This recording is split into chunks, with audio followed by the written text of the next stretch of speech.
అందరికీ నమస్కారం. Welcome to my channel. This is doctor RB Sudha. ఇప్పుడు మనం మాట్లాడబోయేది జూలై నెల ఫలితాలు. జూలై 2025లో ద్వాదశ రాశుల వారికి ఎలా ఉందో చూద్దాము. అందుకన్నా ముందు మనం ఎప్పుడు మాట్లాడుకుంటూ ఉంటాము, గోచారం మాట్లాడుకోవాలి. సో గోచార రీత్యా ఏ గ్రహాలు ఎక్కడున్నాయో చూద్దాం. అలాగే వాటి జనరల్ పరిహారాలు కూడా ఫస్ట్ చూద్దాం అన్నమాట. ఫస్ట్ మనం మాట్లాడుకోబోయేది శనీశ్వరుడు గురించి. శనీశ్వరుడు మనకి ప్రస్తుతం మీనరాశిలో ఉన్నారు. ఆయన కూడా వక్రిస్తున్నారు. 13th జూలైకి వక్రిస్తున్నారు అన్నమాట. ఆయన ఈ నెలంతా ఇందులోనే ఉంటారు. మనకు తెలుసు 2.5 ఏళ్ళు ఒక రాశిలో ఉంటారు శనీశ్వరుడు. సో ఏల్నాటి శని మనకి ప్రభావం కానీ ఏల్నాటి శని ఎవరెవరికి ఉందో మనం చూద్దాము. ఫస్ట్ మేషరాశి వాళ్ళకి స్టార్ట్ అయింది. అండ్ ఆల్సో మనకి మీనరాశి వాళ్ళకి 2వ ఘట్టంలో ఉంది. కుంభరాశి వాళ్ళకి 3వ ఘట్టంలో ఉందన్నమాట. నెక్స్ట్ మనం మాట్లాడుకోబోయేది మనకి శుక్రుడు అనమాట. శుక్రుడేమో ప్రస్తుతం ఏంటంటే మనకు వృషభంలో ఉన్నారు. ఆయనేమో 26th జూలైకి మిథునానికి వెళ్తున్నారనమాట. మనకి మిథునంలో ఏంటంటే జూపిటర్ అలాగే సన్ అంటే సూర్య భగవాన్ కూడా ఉన్నారు. సో ప్రస్తుతం జూపిటర్ ఏంటంటే కంబషన్ స్టేజ్లో ఉన్నారు. ఆయన జూలై 10th కంబషన్ నుంచి బయటకు వస్తున్నారు. అంటే కొంచెం స్తంభించిపోయి ఉన్నారనమాట. ఆయన కొంచెం బయటకు వస్తున్నారు July 10th. So most of the blessings అంటే తులారాశి వాళ్ళకి బ్లెస్డ్ పీపుల్ అని చెప్పచ్చు. అలాగే మిథున రాశి వాళ్ళకి చాలా బాగుంటుందని చెప్పచ్చు జూలై 10th తర్వాత. అలాగే కుంభరాశి వాళ్ళకు కూడా కొంతవరకు బాగుంటుందని చెప్పచ్చు అనమాట. అలాగే మనం చూసాము అంటే సూర్యగ్రహం మనకి జూలై 16th కర్కాటక రాశికి వెళ్తున్నారనమాట. అండ్ ఆల్సో కర్కంలో ప్రస్తుతం ఉన్నది ఏంటంటే మనకి బుధుడు ఉన్నారు. బుధుడేమో మనకి మే 16th కాదు 18th వక్రిస్తున్నారు, రిట్రోగ్రేషన్కి వెళ్తున్నారు అనమాట. అండ్ ప్రస్తుతం మనకి మార్స్ అలాగే కేతు మనకి సింహంలో ఉన్నారు. రాహు ఏమో కుంభంలో ఉన్నారు. మార్స్ అంటే కుజగ్రహం కూడా ఏంటంటే 28th జూలైకి మనకి కన్యా రాశికి వస్తున్నారనమాట. ఇవి గ్రహస్థితులు ఈ నెలకి. అలాగే మనం చూసాము అంటే జనరల్ పరిహారాలు ఎప్పుడైనా నేను చెప్తూ ఉంటాను. నవగ్రహ స్తోత్రాలు నవగ్రహ పూజలు చేసుకోవడం అనేది చాలా మంచిది. అలాగే స్తోత్రం చదువుకోవడం ఎప్పటికీ మంచిదే. సన్ మూమెంట్ ఎవ్రీ మంత్ ఉంటుంది కనుక తప్పక మీరేంటంటే సన్కి అర్ఘ్యం ఇవ్వడం కానీ అలాగే ఆదిత్య హృదయం చదువుకోవడం కానీ చాలా మంచిది. మనం ఎప్పటికైనా ఈ పాజిటివ్ అంటే ఈ పూజలు కానీ లేకపోతే ఒక రెమెడియల్ మెషర్స్ కానీ ఎందుకు చెప్తాము అంటే పాజిటివ్గా మిమ్మల్ని పాజిటివ్ దిశలో తీసుకెళ్ళడానికి మనం చెప్తూ ఉంటాము. ఎందుకంటే ఎప్పటికైనా సరే మనకి పాజిటివ్గా ఉంటే పాజిటివిటీ మనకి పెరుగుతుంది. మన లైఫ్లో కూడా మంచి ఆపర్చునిటీస్ వచ్చే ఛాన్సెస్ కూడా ఉంటాయి. అలాగే లైఫ్ని పీస్ఫుల్గా లీడ్ చేయడానికి మనకి రెమెడియల్ మెషర్స్ కింద మనం తీసుకోవచ్చు అనమాట. అలాగే మనం ఒక జపం చేసినా కానీ లేకపోతే ఒక పూజ చేసినా కానీ లేకపోతే ఏంటంటే ఇంట్లోనే ఒక చిన్న పూజ చేసినా కానీ లేకపోతే దేవుణ్ణి పొద్దున్నే లేచి తలుచుకున్నా కానీ తప్పక మనకి ఆయన బ్లెస్సింగ్స్ అంటే యూనివర్స్ బ్లెస్సింగ్స్ మనకి ఎప్పటికైనా ఉంటాయి అన్నమాట. అండ్ ఆల్సో అందరూ కలిసి చేశారు అనుకుంటే కనుక మనకి కమ్యూనిటీ కానీ ఈ దేశం కానీ లేకపోతే ఈ లోకం కానీ ఎలివేట్ చేయడానికి పాజిటివ్ ఎనర్జీ పైనుంచి మనకి యూనివర్స్ నుంచి రావడానికి మనకి ఆస్కారం ఉంటుందన్నమాట. అందుకని ఎప్పటికైనా రెమెడియల్ మెషర్స్ నిత్యం చేయమని చెప్తూ ఉంటాము. అలాగే చాలామంది ఏంటంటే శక్తి పూజలు చేస్తూ ఉంటారు. శక్తి పూజలు చేసే వాళ్ళకి నిత్యం చేసుకోండి. దాంతోపాటు ఈ పూజలు కూడా మనం చెప్పేవి చిన్న చిన్న పరిహారాలు కూడా చేసుకుంటే మీకే మంచిది. ఎందుకంటే రాశి వారీగా మనం చూసాము అంటే కనుక గ్రహస్థితులు నెల నెల మారుతూనే ఉంటాయి. అలాగే మనం చూసామంటే ఈ చంద్రుడు 2 రోజులకు ఒకసారి మారుతూ ఉంటారు. సో చంద్రుడిది మనం ఎక్కువ తీసుకోవట్లేదు. ఎప్పటికైనా చూసారంటే మీరు జాతక రీత్యా మనం రెమెడియల్ మెషర్స్ చెప్పడం అనేది కొంచెం ఏంటంటే కరెక్ట్గా ఉంటుంది, కొంచెం కాదు అబ్సల్యూట్ కరెక్ట్గా ఉంటుందన్నమాట. ఎందుకంటే జాతకం చూసిన తర్వాత ఎందుకంటే లగ్నం వస్తుంది అలాగే రాసి వస్తుంది, మిగతా ప్లానెట్స్ అన్నీ కూడా మనకి వస్తాయి అన్నమాట. ఇదేంటంటే మన నెలకి మాట్లాడుకుంటున్నాం అండ్ షార్ట్ టర్మ్ ఇది. సో తప్పక పరిహారాలు మీకు కరెక్ట్గా కావాలి.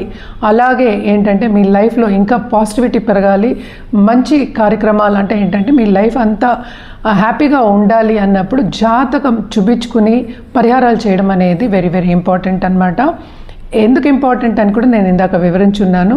సో ఎప్పటికైనా సరే గ్రహస్థితులు మీ జాతక రీత్యా చూసినప్పుడు మాకు కూడా అర్థమవుతుంది ఎట్లా ఉంటుందని. ఇవన్నీ మనం చెప్పేది జనరల్ ప్రెడిక్షన్సే.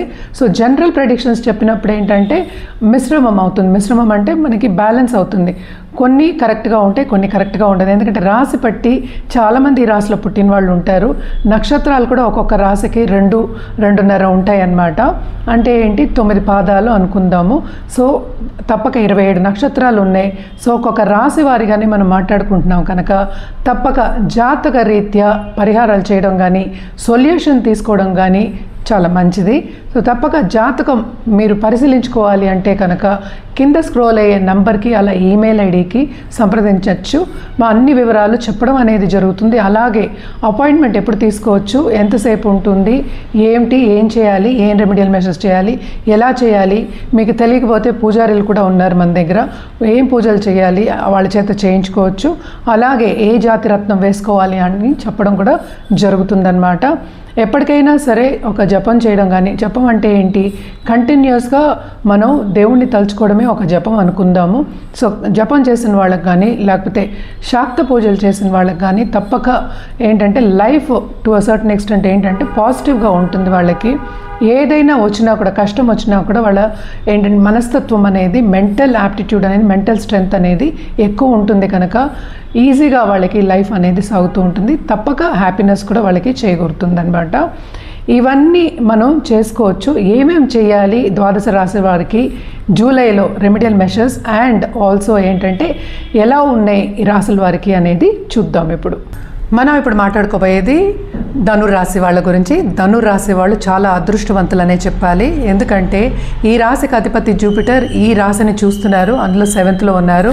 సో తప్పక చాలా చాలా బాగుంటుందనే చెప్పాలి. ఈ నెలంతా ఎంజాయ్ చేస్తారు. అలాగే వీళ్ళు ధార్మిక కార్యక్రమంలో పాల్గొనడం కానీ, ఒక గురువు కింద వెళ్ళడం కానీ, గురువు దగ్గర బ్లెస్సింగ్స్ పొందడం కానీ తప్పక వీళ్ళకి కనిపిస్తోంది. అలాగే గవర్నమెంట్లో ఉన్న వాళ్ళకి కానీ లేకపోతే ఈ రాశిలో ఉన్న పాలిటీషియన్స్ కానీ బ్రహ్మాండంగా ఉంటుంది. గవర్నమెంట్తో తప్పక పని చేయించుకోవడం అనేది ఈజీ అయిపోతుంది అనమాట. 9th లార్డ్ కదా, భాగ్యం కూడా డెవలప్ అవుతుంది. అండ్ ఆల్సో ఈ రాశిలో ఉన్న స్టూడెంట్స్కి చాలా చాలా బాగుంటుంది. వాళ్ళు అనుకున్న రీత్యా మార్క్స్ వస్తాయి, వాళ్ళు అనుకున్నది సాధిస్తారు, వాళ్ళు అనుకున్న ఉద్యోగాలు కావాలంటే ఆ అవకాశాలు కూడా వస్తాయి అన్నమాట. సో నిరుద్యోగులకి ఉద్యోగ అవకాశము అనేది చాలా బాగుంది ధనురాశి వాళ్ళకి. అండ్ ఆల్సో నాలెడ్జ్లో ఉన్నవాళ్ళు అంటే చదువు ఇన్స్టిట్యూషన్స్ ఇలాంటి వాళ్ళు, స్టడీస్ లేకపోతే స్కూల్స్, పెద్ద పెద్ద ఇన్స్టిట్యూషన్స్లో ఉన్న వాళ్ళందరికీ చాలా చాలా బాగుంది. నేను చెప్పేది ఏంటంటే వాళ్ళకి బిజినెస్ చాలా బాగుందని చెప్పడం జరుగుతుందన్నమాట. తప్పక ఈ నెలంతా ధనురాశి వాళ్ళకి లక్ అనేది ఫేవర్ అవుతోంది అని చెప్పచ్చు. అలాగే 2nd లార్డు మనకి 2nd and 3rd lord 4th ఉన్నారు. సో తప్పక వీళ్ళకి శ్రమకి తగిన ఫలితం అనేది తప్పక దొరుకుతుందన్నమాట. అండ్ ఆల్సో ఈ రాశిలో ఉన్న బిజినెస్ పీపుల్కి ఈ నెల అంతా తప్పక రాబడి వచ్చే ఛాన్సెస్ ఎక్కువ కనిపిస్తున్నాయి. అలాగే ఫైనాన్షియల్ ఇన్స్టిట్యూషన్స్లో ఉన్నవాళ్ళు 7th లార్డ్ ఏమో 8th పడుతున్నారు కనుక తప్పక ఇన్వెస్ట్మెంట్లో రంగంలో ఉన్న వాళ్ళకి కానీ లేకపోతే ఫైనాన్షియల్ మార్కెట్లో ఉన్న వాళ్ళకి కానీ అండ్ టెలికమ్యూనికేషన్లో ఉన్న వాళ్ళకి కానీ ఈ రాశిలో ఉన్న వాళ్ళకి తప్పక కొంతవరకు లాభాలు చేకూరుతుంది వీళ్ళకి అని చెప్పాలి. ఎస్పెషలీ మనకి ఎప్పుడు మెర్కురీ రిట్రోగ్రేడ్ అయినప్పుడు అనమాట. అండ్ ఆల్సో మనం చూసాము అంటే దాంపత్య జీవితంలో కూడా కొంతవరకు అనుకూల పరిస్థితి అనేది నెలకొంటుంది ఆఫ్టర్ July 16th అంటే 2nd half of this month అనమాట. అలాగే కొత్తగా పెళ్లి కావాలి సంబంధాలు వెతుకుతున్న వాళ్ళందరికీ సత్సంబంధాలు ఏర్పడే ఛాన్సెస్ ఎక్కువ కనిపిస్తున్నాయి. ఇంట్లో శుభకార్యాలు తప్పక చేస్తారు. అలాగే ఖరీదైన వస్తువులు కొనుక్కోవడం, ఇచ్చిపుచ్చుకోవడం అనేది కనిపిస్తోంది. అలాగే షార్ట్ టర్మ్ ట్రావెల్ అంటే ధార్మిక క్షేత్రాలకు వెళ్ళి దర్శించుకోవడం అంటే దేవుణ్ణి దర్శించుకోవడం అనేది కనిపిస్తోందన్నమాట. తప్పక షార్ట్ టర్మ్ ట్రావెల్ అనేది కూడా మీకు ఉంది. ట్రావెల్లో శ్రమ పడడం అనేది కొంచెం కనిపిస్తోంది. సో హెల్త్ రీత్యా చిన్న చిన్న నలతలే ఉన్నాయి కానీ పెద్దవేమీ లేవు ఈ నెలలో అనేది చెప్పడం జరుగుతోంది. అంటే పెద్దవంటే ఎప్పటి నుంచో వాళ్ళు బాధపడుతున్న వాళ్ళకి మనం చెప్పలేము, మనం జనరల్గా చెప్తున్నాం కనుక ఈ నెలలో ఎక్కువ అంటే హెల్త్ డిస్టర్బెన్సెస్ అనేవి లేవన్నమాట.